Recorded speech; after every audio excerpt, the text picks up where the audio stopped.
নমস্কার। আজকে আবার আপনাদের কাছে এসেছি একটা বিষয় নিয়ে আলোচনা করতে। বিষয়টা খুবই দরকারি এবং গুরুত্বপূর্ণ। কারণ এখন চলছে রথযাত্রার কাছাকাছি সময় এসে গেছে। মহাপ্রভু জগন্নাথ দেব, বলভদ্র, সুভদ্রা দেবী, ওনাদের স্নানযাত্রা, পূর্ণিমা সবই শুরু হয়ে গেছে। তো এখন এই বিষয়ে কিছু আলোচনা করাটা সকলের জন্যই ভালো। তো এবার এইসব অত আমি তত্ত্ব জ্ঞানের দিকে যাচ্ছি না। সাধারণ মানুষ সংসার ধর্ম বজায় রেখে যেটুকুনি করতে পারে সেইটুকুনি আপনি করতে পারেন। নিদেনে আপনারা রাধা গোবিন্দের পুজো দিতে পারেন বাড়িতে, বা নারায়ণজির পুজো করতে পারেন এবং নিরামিষ আহার করতে পারেন। আর তার সঙ্গে যদি আপনারা কৃষ্ণের সেই মহামন্ত্র এটা যদি পাঠ করতে পারেন 108 বার, না হলে 21 বার, না হলে 11 বার।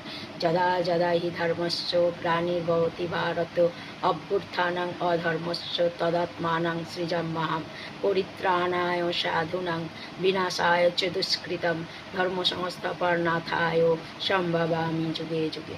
এই যদি মন্ত্র আপনারা প্রতিদিন একবার করে উচ্চারণ করতে পারেন, তো আপনারা জীবনে অনেকটাই উন্নতি করবেন এবং ভালো থাকবেন, সুস্থ থাকবেন। আশা রাখি আপনারা এটা করুন, ভালো থাকুন।